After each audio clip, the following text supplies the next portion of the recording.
like obviously I do despise this city, but like obviously I haven't heard a tree Heard a wind tree? like trees blow in the wind Okay. in 12 years. Like anytime I go back to Seattle, I'm like, oh yeah, The whistling. you can like hear nature.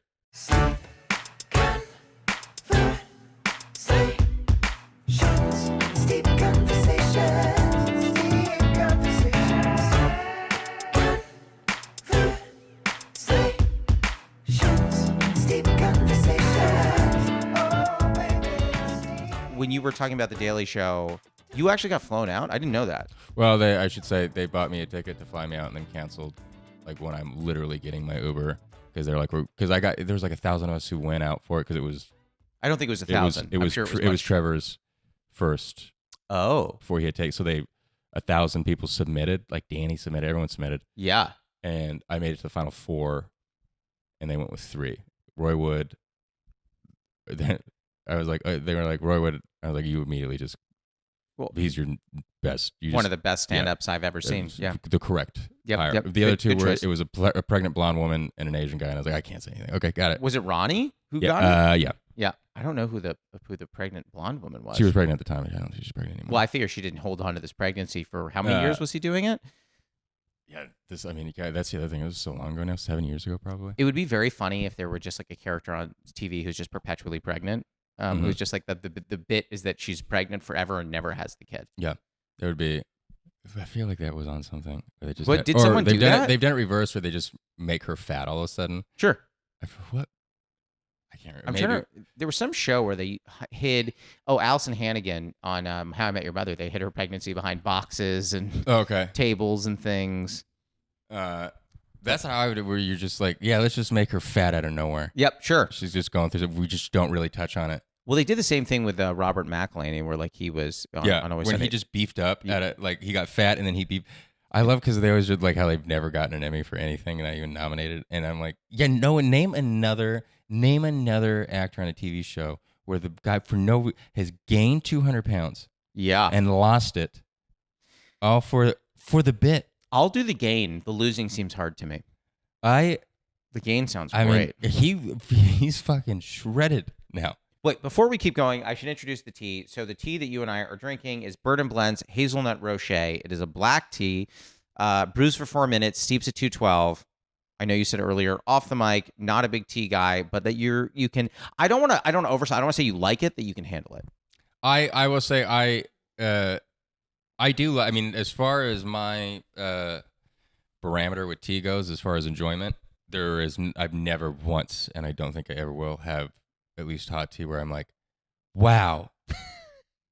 I genuinely enjoy, but this is the closest you're gonna get me where I'm like, okay, yeah, okay. I can't tell you the last time I had finished or had a full cup of tea, and that's why I invited you, was just to do that. Absolutely, I'm sending you home after. There we that. go. Done. This is fun. Are you an animal person? You like animals? Yeah, I grew up with animals. Do you have any? You don't have now. Do you? No, I want a big dog is happening, but it's like this town is so racist against large dogs. Like you can't like racist against everyone large dogs. You have to either be a millionaire homeowner, sure, or accept a Chihuahua. And you're like, and I will not do that. I love animals. I do have a sociopath. I hate small dogs. I hate them. I won't. If you are a woman with a small dog, I won't date you. Yeah. I won't even consider it. I detest small dogs. Anything that exists, that strictly because we allow them to exist. You don't meet a Pomeranian in the wild. Like if it's just, they're useless and they bark and they're like, because they're scared at everything. We have a friend with a Pomeranian. If they listen, I fucking hate. Anyway, I could see a chihuahua get hit by a car and finish my sandwich. But, holy hell. This is why I wanted you on here. I do love animals.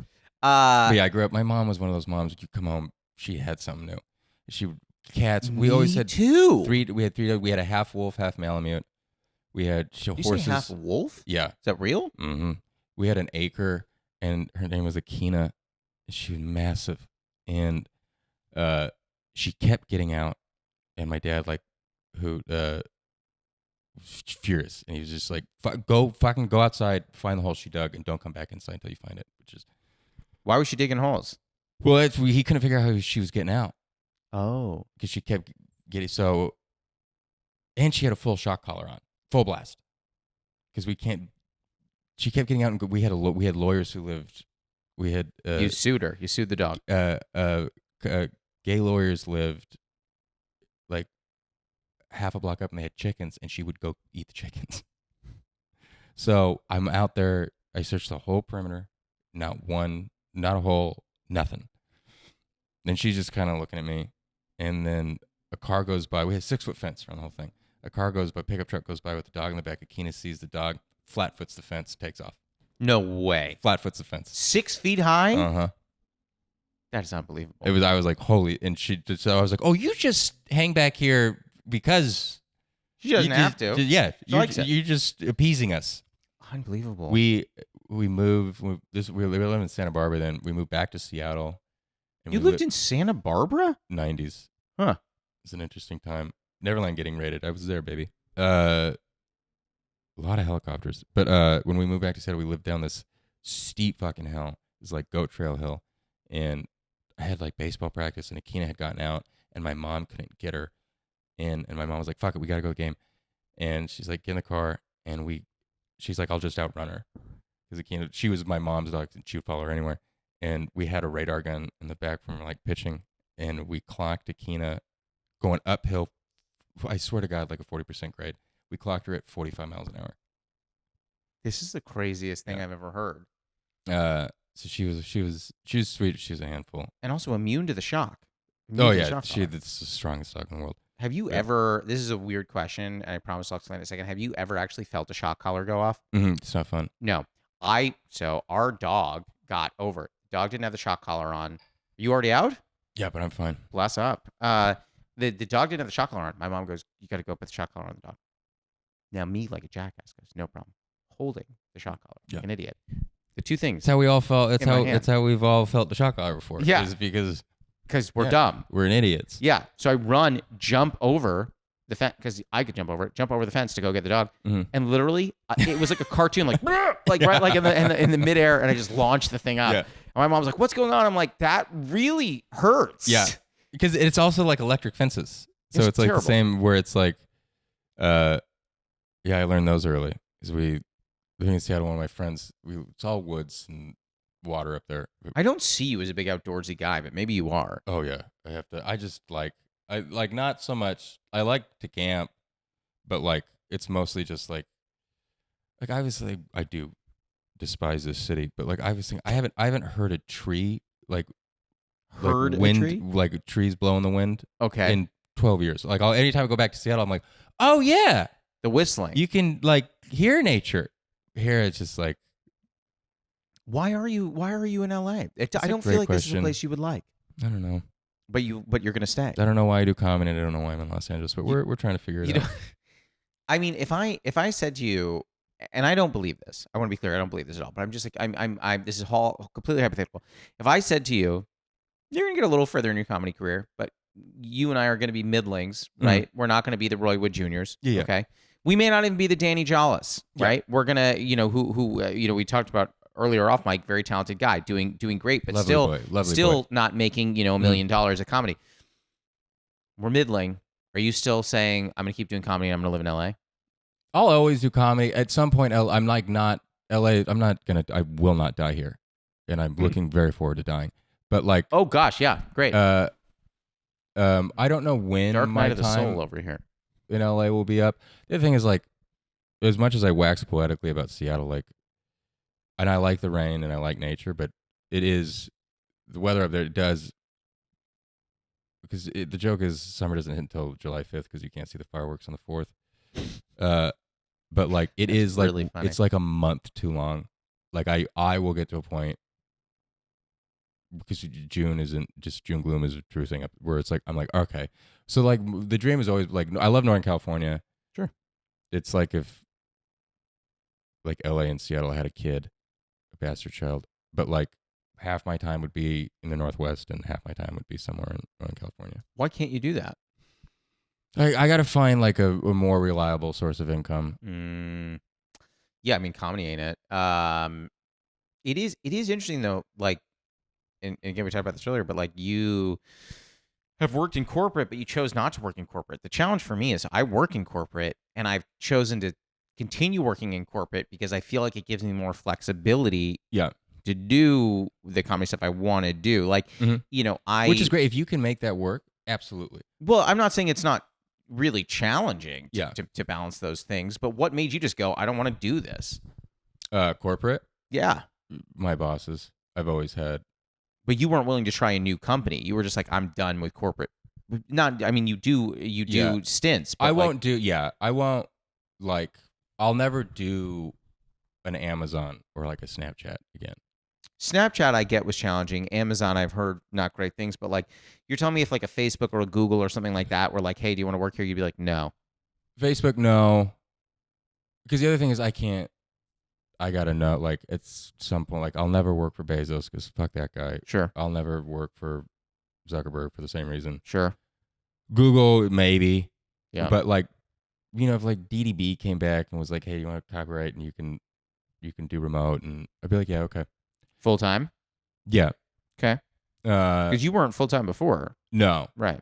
But like also within the copywriting realm, like on the creative side of like advertising, it's a fire drill when it's a fire drill, and when it's not, you're kind of just like, oh yeah, I'm just collecting my paycheck. I wish my current job, I changed jobs recently, is slightly challenging. I wish I could just collect a paycheck. Collecting a paycheck sounds so that's, nice. Yeah, that's the other thing is I don't care about your company. I don't. Sure. Why would I? You shouldn't. It's so if you want me to, it's not going to work.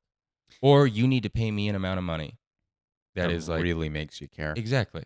So, and that's the other thing I have such an issue with, or at least American culture and our companies, is like the interview process. We've got to I got to dance for you. Why? Like I was working a joke because we're doing interviews again, which I've always been great at because I don't fucking care. Like Sure. I don't and where I always blow it is when you get to the question they all ask is, why do you want to work here? Yeah. I knew that's where you were going. Am I having a stroke or are you having a stroke? Money? What? Yeah. I have to live. I don't like understand. to eat food. You pay, correct? Yeah. Like it. Are you willing to play the game, or you're not willing to play the game in the moment? Yeah, I mean, I gotta get better at playing the game in the moment, but like, it is such an offensive question to me. Just on its face, it's so stupid. Sure. That I'm like, do you want to work here? Because I think that's insane if you say yes. If you say you genuinely want to work here, I think there's something fucking wrong with you. What if they said, what interests you about this job? Is that better? Money. Okay, so that's still not better. I mean, it's like, there's nothing like I don't care if you're Amazon or you're Ford or you're Starbucks or you're right. You're not my company. No, I mean, do you follow the NBA at all? I know you're more of a baseball guy, but do you follow the NBA at all? Yeah, I mean, it's a touchy subject for someone from Seattle, but yes. Oh, yeah, well, listen, I loved the Sonics as much as the next guy. The one thing I'll say, and I use this example all the time, right? I have a friend who didn't want to leave his company, and he was like, blah, blah, and he got laid off about 2 months later. And what I said to him is I was like, there is a player named DeMar DeRozan who used to play for the Toronto Raptors who said in multiple interviews, I bleed Toronto. I love Toronto. I will never leave you. They did him, I love this. They did him dirty. Yep. And then Toronto, as soon as they had an opportunity to get a better player, shipped him out. There is no loyalty. These companies will not be loyal to you. That's which is my parents lost everything during the market crash in the late, like everything. Oh God, wait. They had put, wow. They had saved all their money. It was all in stuff. Like they were smart with their money. They didn't blow it on frivolous things, but they had worked their whole career, their whole lives in a career they didn't like. And they lost everything. And then when that happened, their careers, their industries were like, oh yeah, we're also not paying you people this. We're just going to go younger. What was this industry? Advertising. And that's the one you went into. Yeah. And they it was out. He couldn't get, and so I watched all that happen. And that's what made me go like, oh, like, yeah, not this of any kind, whether it's advertising or it's finance or it's insert what pays your bills here. Like these companies, they don't care about you. No. But you're supposed to feign as though you care about them to work for them. It is such a backwards thing to me that it's a pill I could never figure out how to swallow. But don't you think that exists in comedy? Oh, for sure. You have to go to these clubs and be like, hey, like I would love to. And there's have a chance to reason Danny perform Jollis here. has always said Justin Clark just refuses to play the game. I don't. would describe you that way. Like, no. But I definitely do play. I'm better at playing the game, but sometimes, man, it's hard for me to swallow. Yeah. But it is a part of it. That I have had anti-authority issues my entire life. For sure. I do not like authority. I do not like responding to authority. It has been a problem. Mm-hmm. And I have always fancied myself as someone who could outthink a situation and be like, I'm going to think my way out of this. Mm-hmm. Like, not hard. Comedy, you don't really have that angle. Yeah. You can reach out to a club 5 times and eventually you're just like, please let me perform on your stage for no money. Yeah. Like, So, tough. with comedy, you don't really have to bend the knee to produce. Like, I'll be like, and I don't hit people up a lot, but I'll be like, if on the occasions that I have, any show I do is usually because I enjoy the producer and they like me. Mm. And I'm like, and I've also never taken offense to, one of the things that's always, there is nothing more annoying in comedy than when comics get offended that the show doesn't have them on or won't have them on. Oh, and they take it personally. I see. I'm like, it's their show. Sure. Part of having your show is you get to put on people you want to put on. And I'm like, if you don't like my shit, I give you 1,000 reasons why you want it. Yeah. Like, that's fine. Oh, of course. If you take things personally as a comic, you're in the wrong fucking business. I hate to interrupt this, but you're ready for the first segment? Let's do it. It's called the Newly Friend game. It's like the Newlywed game, but we're friends. So this is what we do. I'm going to ask you a question. You're going to write down your answer. I'm going to write down what I think is your answer. We're going to flip our boards, and we'll do the same thing for me. Got it. Sometimes we do different questions. We're going to do the same question this week. We're going to start with you, though. Okay. My question for you, and I will answer this one as well in a minute, is, and don't say it out loud, just write it down. What is your biggest pet peeve? Because I feel like you have a lot. Oh, yeah, this is... All right, you ready? Yep. Flip your board on 3. 1, 2, 3, flip. So you wrote people who say, give me to bartenders. Oh, I actually don't like that either. That's very funny. That is very funny. The one I wrote, I said people who don't use their turn signals, I thought would bother you a lot. The only one I fucking infuriates me. I knew it would. I almost wrote that. God damn it. I really thought that was the one I was going to. And the other one I put in parentheses that I thought bothers you, but I didn't think you'd write it down, as people who are too loud at restaurants. Yeah. I mean, that's essentially very much the same. The turn signal one, I was like, oh, it's so basic. But yes, I mean, it is. I know I need to go home, like take a break and get out of LA and go home when I really start, my road rage comes out. Like, I go to like Trader Joe's, mile and a half away. Sure. Love Last time I was finger got used 3 times just on one way there. So I was like, okay, we gotta, but like, probably time to write it in. There was just this dude in a Beamer, very, let's say Glendale-ish, just driving like an asshole, not using, and finally we get up to a stoplight and we're right next to each other, I roll down. I'm like, hey man, your turn signal's broken. He goes, no, it's not. I'm like, oh, you're just an asshole. Got it. And I was like, that's it. Did he? Because a lot of times, like, did he want to start shit? I'm like, hey, is your turn signal broken or are you an asshole? Did he try and start shit after you said that? No, I mean, what's he gonna do? He's in a BMW. I'm in a Jeep. My sister. I'm driving, since the Mustang is just. I'm driving my sister's Jeep that I will crash into you. I don't give a shit. I do not care. I once had a guy who get pissed at me, and he like this was when I was driving the Mustang. Brought up the club, the club that you put across your. He goes, "You want to go, bud?" I have a club for the Mustang. I was like, "Yeah, look it, we can do this." Did he back off? Was he like, yeah, he didn't. He was not expecting another person to have a club. Well, that's because the club doesn't work. Wait, it kind of does. On old cars, it does. Just cut it. I mean, yeah, you need a metal bump like saw. You don't keep a metal saw with you? But yeah. That's insane. The turn signal thing. My favorite thing to do is if you get into a bit of a road ragey thing with somebody, Jess hates this because she goes, that's more antagonizing than anything you can do. What I do, if someone's like, what the hell, whatever, I just do this. I go, hi, just wave with this big smile on my face. I'm like, hi. Oh, They hate that. When people get mad at me, and when I do think throws people every time. When I've made a mistake, I wasn't let someone was in a blind spot, and sure, and they're furious, and they come in like, fuck you, or they'll like, "Would you?" And I'm like, yep, absolutely. That was right here. That 100%. And they're like, why? And I'm like, no, no, Yeah. you are. I deserve that. If I were you, I would be furious. I love that Mulaney bit where he goes, because I hear you honking. I also wish I weren't doing what I'm doing. Yeah. And I was like, yeah, I feel that. All right. Are you ready for mine? Mhm. Same question for me. So I left you a little, yep, there you go. That's why I left it there. Love that. Some people don't realize, but you did. Idiots, savages, idiots. All right. So what is my biggest pet peeve? Let's see if you can get this. This is, I think. I would have said chewing with the mouth open. It's not it. I didn't take your hint because I can't think. All right. I was going to say flip on 3. Let's see Slow what you walkers. got. People who use spit instead of spat past tense. Give me an example. So like just saying spit, pat, like it's spat. I had never used spat. I'm like, no, I know spat is the correct. I've so like spit. like yesterday I spit in the sink. Yeah, it's supposed to be spat. Yeah. I say spit. I said slow walkers. Okay. Slow walkers to me, truly, there is nothing that bothers me more than slow walkers. I will never discriminate against someone based on the speed of their gait. What I will say is, be aware of it and get out of the way. Just like the slow lane on the freeway. What I does, and I there's a few times in my life where I'm like, that was wrong. But people who take up the whole sidewalk, and I will say this, women who have to be walking directly next to their spouse or their significant other and like clinged. And I mean, I get it. Even when you're walking with your friend, you see him coming.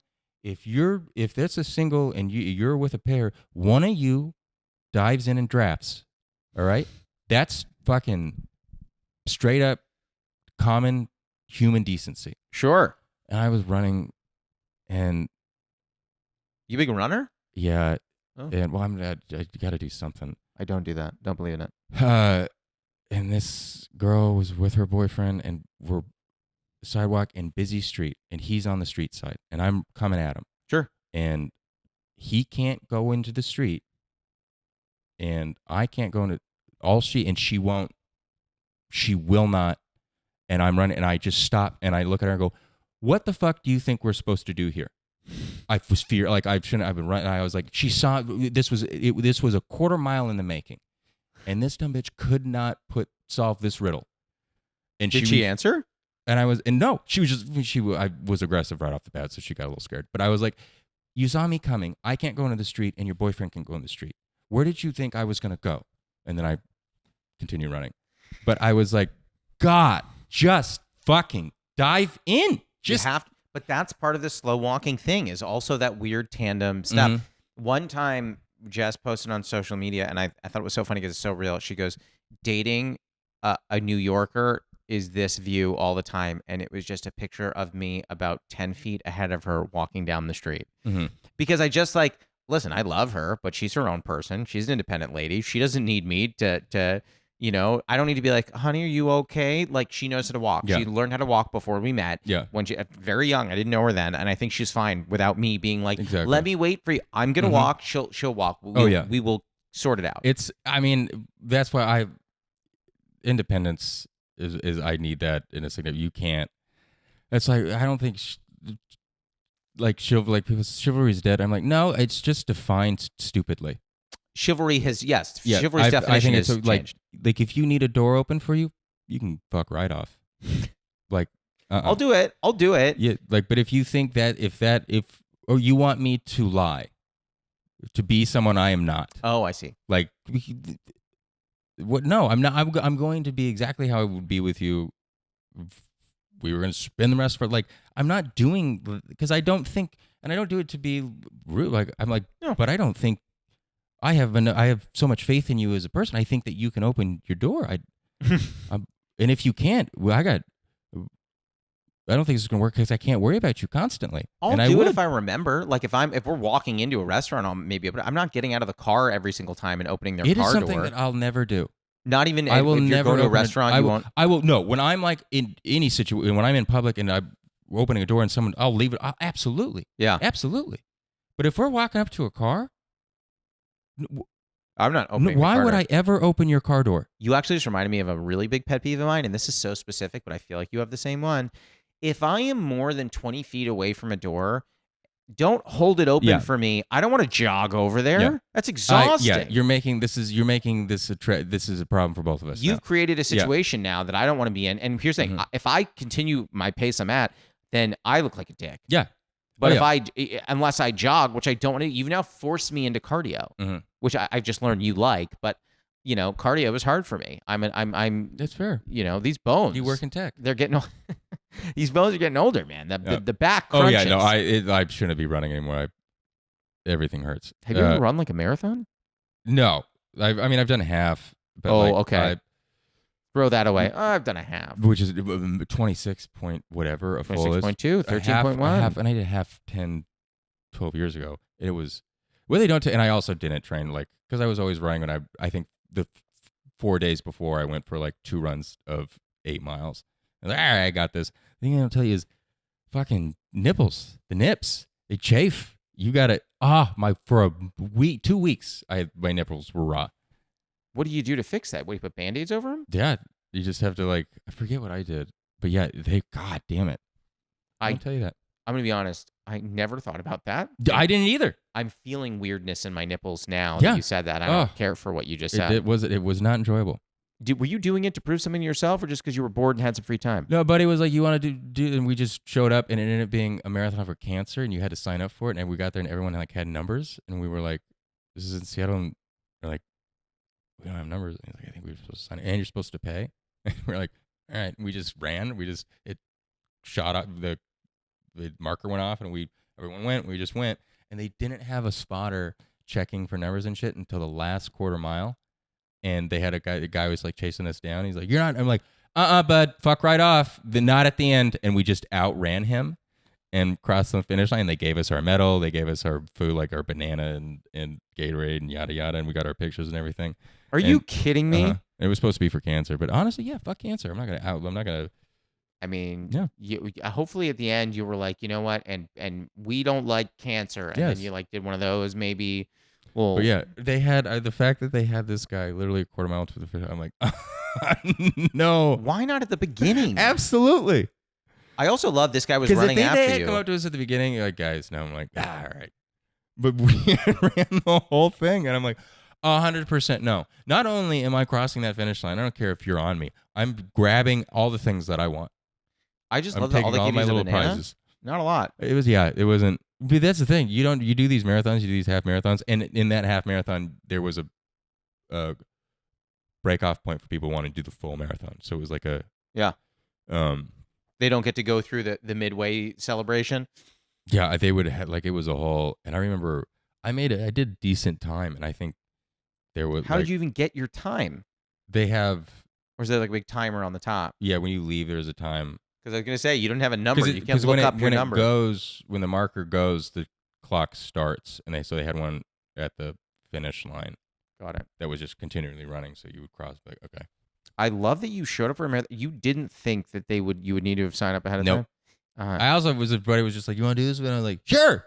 It was just like we had just graduated college. You still a shithead. Yes, but you seem so smart to me, and then sometimes do things. When I showed up and I was like, "Yeah, this makes so much sense." Yeah, this makes so much sense. Yeah, it adds up. And we looked at it, I was like, "The fact that we thought you just came in and you ran is very dumb." But yeah, when we saw all the numbers, we were like, "Man, yeah, duh."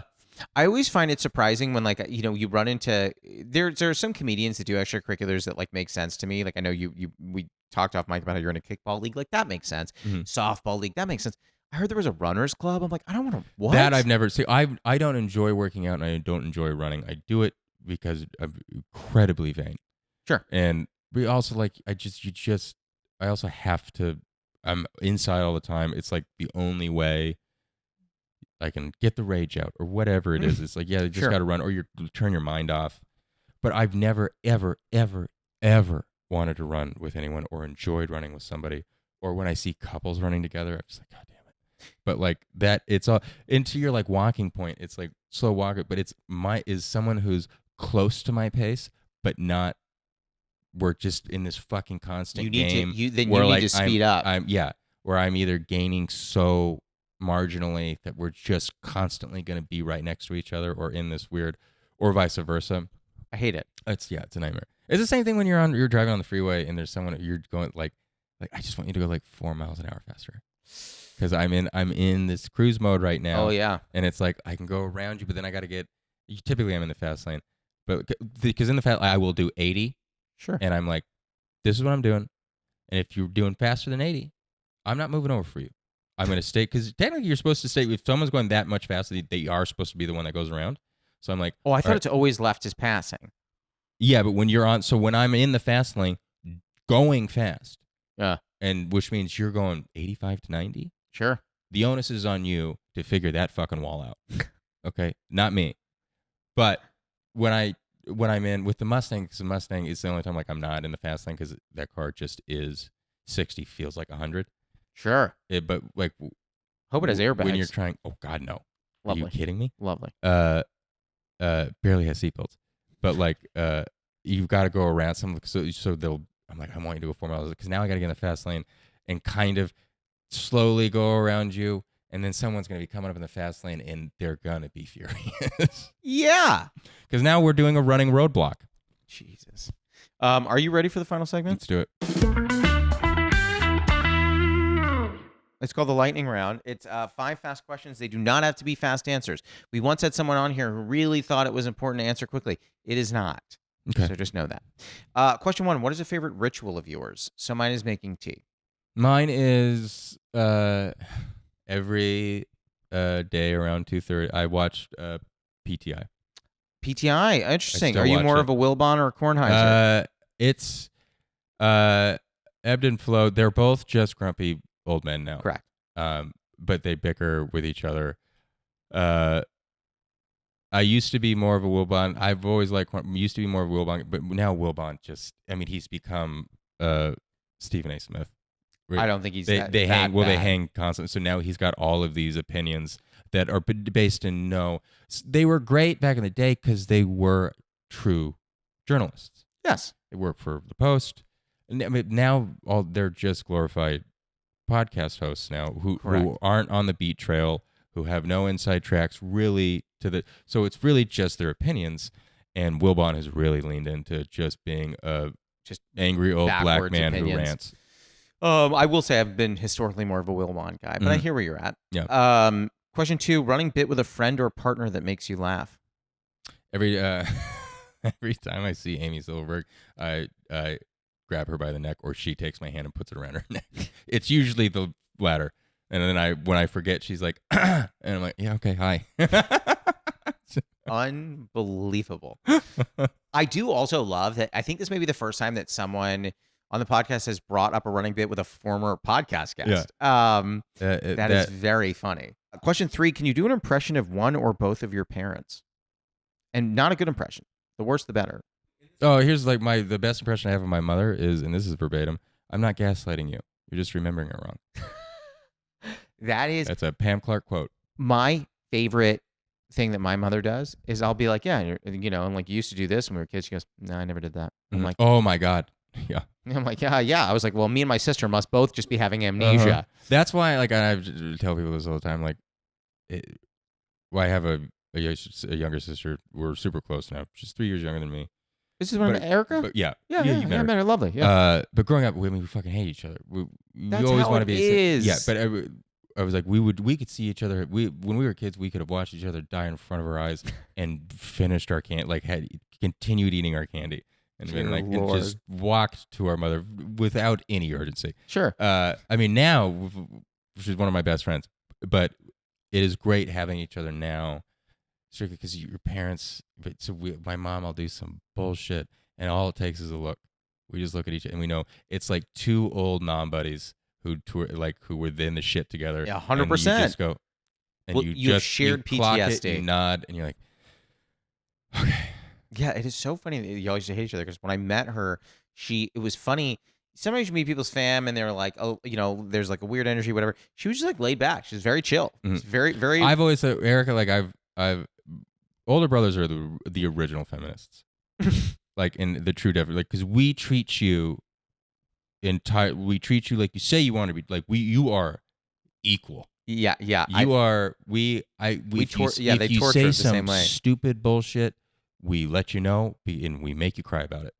Like, and you never say that dumb bullshit again. Like, yeah, the trees are green, you dumb bitch. Like, what are you like? So I always do like, Erica is a fucking great hang. And Yeah, because she's I great. built her into one. Oh wow, taking full credit. She's got. I mean, look, she's got a lot of ticks, a lot of twitches. Those are me. But like, I hope she hears this and goes, "Good, Absolutely. Justin is taking responsibility for my whole personality." Like, this is. I've always tried to make a joke out of this. One of the only decent things my parents did, or so were like, they were like, you don't want us helping you through anything. You have psychiatrists and therapists. Sure. So from an early age. Yeah. And Erica, I was like stupid. I was like, yeah, sometimes I'm sad. And they're like, got it. That's all we need here. Because psychiatrists just want to give you drugs. Sure. Erica stonewalled them for years. Like mafia. Erica didn't give them fucking anything. They're like, does anything make you sad? I mean, my mom had her go to and they're like, nothing. She won't. She gave them nothing. And finally, so no one could diagnose her, would diagnose her, even take a crack at it, until finally, takes her to one, and he comes out and he goes, yeah, she's oppositional defiance disorder. What is it? Oppositional defiance disorder. I'm like, oh, you mean doctor speak for? Yeah, your daughter's just 15 and a cunt. Like, please don't bring her back here. Yeah, she just does. Yeah, that is, I don't want to play your game disorder. Yeah, I mean, it's the best. That is incredible. Yeah. Dear Lord. My mom's like, is there anything to get? Nope. No. Yeah. Your daughter's just kind of mean. Please don't bring her back. Your daughter's a teenager. Yeah. That's the whole thing. Question 4: have you ever experienced imposter syndrome? And if so, is there a moment that really sticks with you? I guess in comedy, you kind of always do. Really? You strike me as someone who would not. That's funny. It took me. I don't so much. It took me a long time to go from like, because I used to think like you have to be doing road, or have your half hour, or be, and then it got to the point where I was like, oh, the friends that I have that are doing things, I'll be on show. I'm on shows with them, and there are times I do better. Sure. And I'm like, at the end of the day, am I making people laugh and doing it in a way that I enjoy? But for a long time, I went through imposter syndrome with stand-up for sure. I mean, shit, every time I see, going back to Danny Jollis, every time I see him perform, I'm like, damn it. Yeah, I try to limit those now. You're I'm not watching your set. Because of that, I will, anytime, the answer to that question is, anytime I watch Danny Jollis. What do I do? Yeah, honestly, listen, shout out. I would say go follow Justin on social media. He doesn't like it, but go follow Danny too. Danny Jollis. I think it is just Danny Jollis. Love him to death. That's 2 L's. Yeah, you're really giving it to him. Final question is typically, what's your favorite tea or comfort? But I know you don't like tea. So what is your favorite comfort? I eat. You eat. Anything in particular, or just you teriyaki eat? Is like my... Teriyaki? So like, teriyaki in Seattle is like what pizza is to New York. Really? Yeah. And it's not... People anywhere outside of the Northwest don't understand, because you think there isn't teriyaki down here. It's trash, and it's not what... We home make teriyaki in this house. But teriyaki, like, it is... Every time I'm home, I hit my spot, Okinawa teriyaki. And interesting. I get... and it's always... In Seattle, it's always... started by one of the parents. They're typically still working there. They don't speak a lot of English, so it's always like the daughter or but I used to go there when I worked at DDB. For my first job, it was 2 blocks down. I found it, and I'd always get spicy pork katsu. Okay. And it's like my last meal there. I get it every time. And so like every time the other thing that's so annoying is teriyaki places are not open on weekends. It's like Japanese, they do not. Within that culture, at least up there, they're like, no. And I respect the hell out of it, but I always fucking forget that to all go. And I'm like, when I'm on my visits, I'm like, fuck, I fly out Monday. Dude, that's the whole podcast. What do you think? We did it. We did it. We crushed it. My man, thank you for coming. Thanks for having me. That was Justin Clark. You can follow him on Instagram and Twitter at Justin H. Clark. We'll be back next week, so until then, happy steeping. What you've done with it, he goes, because the thing is, and then he goes on a whole tangent. We talked for like 10 minutes on the kitchen. You have to start doing this podcast in the kitchen. I'm telling you. I should move it to the kitchen? Absolutely. Sit on the counter. Yeah, just chat. Yeah. Sit on the counter, not at it. You sit in the corner. I'll find where I'm comfortable at. Lay down on the counter. Typically anywhere a cat would be is where I will post up.